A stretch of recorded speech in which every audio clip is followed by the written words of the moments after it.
What's going on, everybody, and welcome back to Comic Breakdown. If you guys are new to the channel, do me a favor and hit that sub button, hit that notification bell, make sure you're not missing any of the awesome content that we have coming out. With this video, we are jumping into the brand new Knights of X issue number 1. This is going to be picking us up directly after the events of Excalibur. If you didn't keep up with that series, be sure to check out the link in my description, as well as the top of this video. It'll get you completely caught up on everything that happened in Otherworld with Captain Britain, Merlin, Saturnine, and the Starlight Citadel. With writer Tina Howard, artist is Bob Quinn. They are giving us this D&D style X-Men story. And I'm not gonna lie, I have been looking forward to this because I loved Excalibur. Something that is very common with the X-Men line in the X-Men series is that they like to stop a line and make an issue number 1. They could have continued this on with Excalibur, but they decided to do the Knights of X. Regardless though, I am 100% here for it. Be sure to buy the comic, support the industry, and with that being said, let's dive into this breakdown.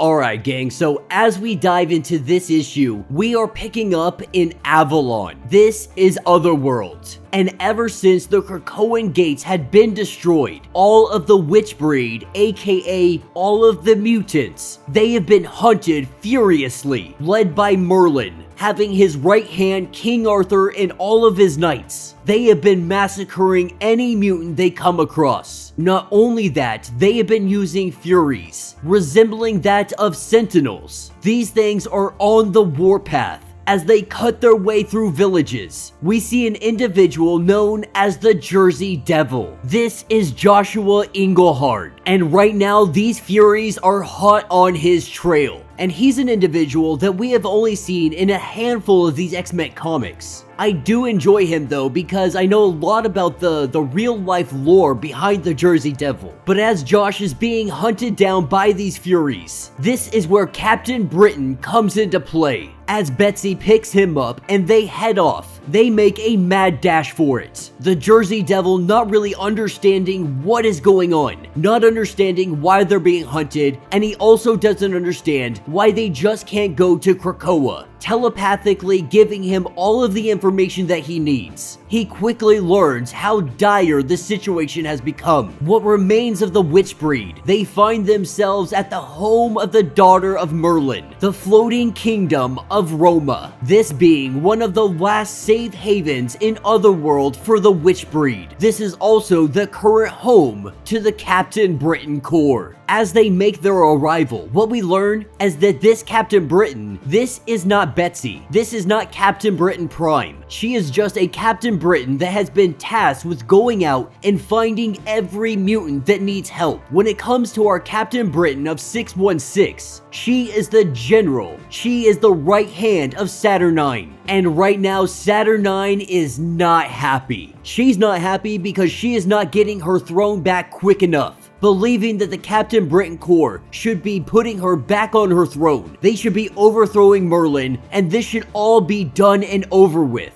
The issue with this, they cannot get in communication with anybody from 616. If they could open up a gateway, they could very easily have an army that would be able to take out Merlin, King Arthur, and all of their forces in a freaking afternoon. But with Saturnine being more or less powerless, there is no way that she can summon anybody here, much like she had done during the tournament 10 of Swords. As the two of them finally finish up their argument, Betsy finds her way to Lady Roma. Lady Roma breaking up the formality of Betsy coming to her, letting her know have a drink and let's have a conversation. The truth being, Betsy needs an army. This is something that the lady just can't offer her. While the floating kingdom may hate Merlin more than most, they do not have the soldiers or the forces to fight any kind of war. Not only that, much like Merlin, much like herself, they are creatures of story, wild by nature, loving, not unlike the mutants themselves. But Betsy is not looking for fairy soldiers or any mystical creatures to come to their aid. The only thing she wants is an opportunity to open up a gateway. If they can open one Krakoan gate, this war would be over by the night. The problem with that, Lady Roma can't just conjure up one of these portals, because fairy magic just doesn't work in that manner. Everything has to be part of a story, some kind of great journey, the brave and foolish heroes who take on the task. So while she can't just conjure up this portal for her, what she can offer Betsy is a quest. A quest that is not for the faint of heart. A quest that will not bring her any kind of army, that she may choose any individual that she wishes. Just know that they are going to endure greatly in this quest, that their terrible trials will be exactly that. Opening up this book, we see Richter, Shatterstar, Bay the Blood Moon, Gambit, Rachel Summers. They all make their way to Betsy. All of them felt the summon, with Betsy being teleported to Krakoa. She finds herself inside of a magical circle, this circle having 10 individual slots. Now, of course, they haven't heard from Otherworld ever since the gates closed down, so everyone is trying to figure out what's going on, why she is back, and what is the state of Otherworld. But she is here because all of them, or at least most of them, have fought with her in Excalibur. But now the Captain Britain Corps, they have been overwhelmed. And while she needs the numbers, she can only bring 10 with her. This is no tournament. This is a quest. Megan Braddock, also an individual that was summoned here. She is more than willing to go on this quest. Gambit asking the question, what is this quest? What are we going to be doing? Where are we going to be going? The only problem, Betsy has no answer for that. The only way they are going to find out what they're supposed to be doing is if everybody accepts the quest. Looking around this circle, they quickly recognize that there is only 7 of them, 8 if we're including Betsy. But Captain Britain, she has a plan. There is a secret weapon that she wants to try to bring to the table, and that's what brings her to the 5. After getting confirmation from the Black Knight that Mordred had died, we learned that he is a mutant. He carried the X gene, and while he wasn't backed up to Cerebro, what they do have is the waters of Otherworld, the only surviving record of Mordred's mutant spirit. If there is any chance of bringing Mordred back, or at least a version of him back, this will be it. Usually the 5 would try to talk to Professor Xavier and find out what's on the up and up, but they're truly curious on if this is going to work. As the 5 begin to use their power, we see something starting to form. Not really sure what this is going to be, not really sure who this Mordred will be. Using an Otherworld version of him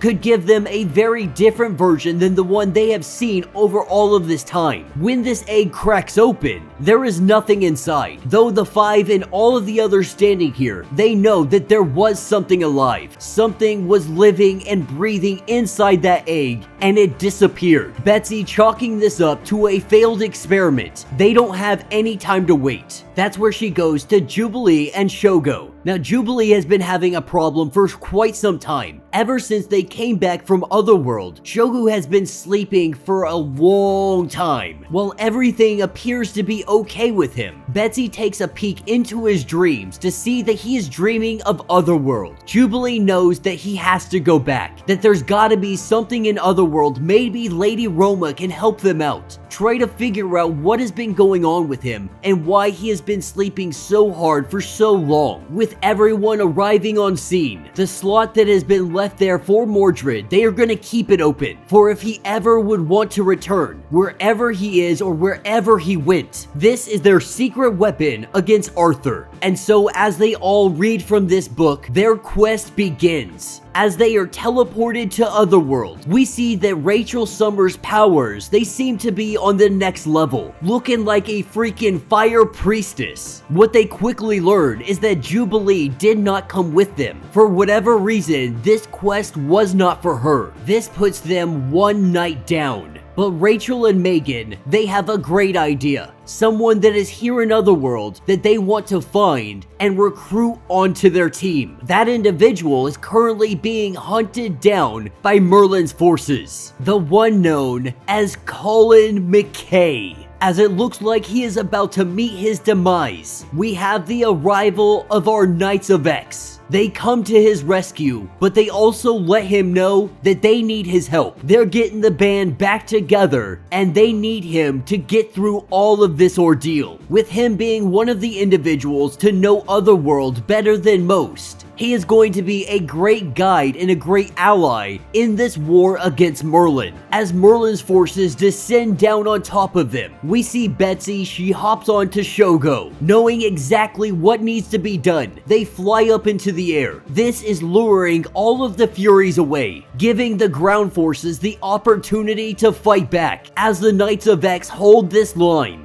Up on the ridgetop, we see an individual, a knight on horseback, wielding his sword. He has come for the forces of King Arthur. As Betsy maneuvers through the air, she is able to cause these Furies to crash together. The Knights of X, they are cutting their way through King Arthur's line. King Arthur recognizing who that individual is. This sends him into a panic. The morale of his men, it begins to fall. Their lines are breaking and they go into a full retreat, as this knight on horseback cuts his way through all of Merlin's men. Even the Knights of X are wondering who the heck is that guy. Regardless of who he is a distraction. This gives them the opportunity to truly get the upper hand in this battle. As the Furies come falling from the sky, there is a giant explosion of flame, and there is a crater between Merlin's men and the Knights of X. At least for the time being, this battle is over. Our mysterious knight is right next to the Knights of X. Not sure who this guy is, not sure what he is wanting. The Knights let it be known that if you are here to have a fight, then we will more than willingly give you one.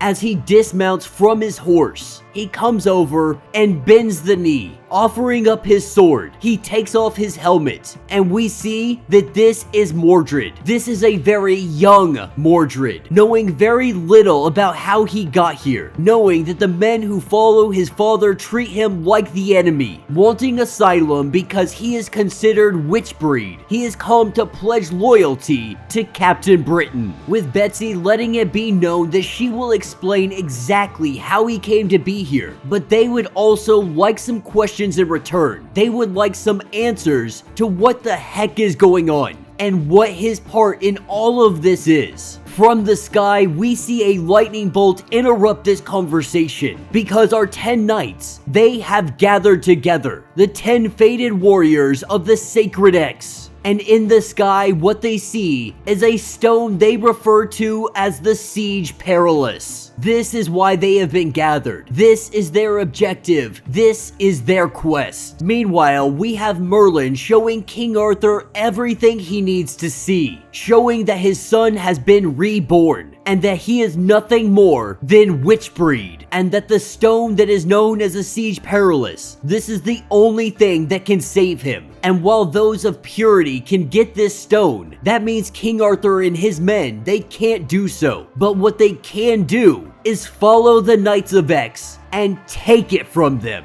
And that will be the end of this issue. So let me know what you guys think down in the comments. You know, like I've been saying, this is where I'm at. This is probably going to be one of my favorite lines coming out of X-Men. Now, that's definitely premature, but I have a feeling I am gonna love this. I love D&D, I love Excalibur, I love Captain Britain, I love Otherworld. This is a little bit of everything that I could hope for. Our 10 chosen heroes, they go on their great quest. You just need some freaking hobbits carrying a ring, and I would be 100% sold. Take all my freaking money. No, but seriously, this has a lot of potential. It really is a lot of fun. It's a great read through. I have been ecstatic ever since Captain Britain has become Captain Britain Prime. Unfortunately, this is only going to be 5 issues. So we can expect this Otherworld fiasco to really come to a quick end. To see Betsy probably reinstate Saturn IX back to her throne, overthrow Merlin, get rid of King Arthur, Mordred returning back as a regular nice dude, or at least that's what it's appearing. He's not going to be so evil, hell-bent on trying to kill the Black Knight and take his weapons and armor and so on and so forth in his quest of finding the ebony items. Now, if you're interested in finding out more about that, you want to check out the Black Knight Curse of the Ebony Blade. That covers everything that happened with Mordred and the Black Knight. But yeah, let me know your thoughts, let me know your theories. If you have not yet, do me a favor, hit that sub button, hit that notification bell, make sure you're not missing any of the awesome content that we have coming out, and until the next breakdown.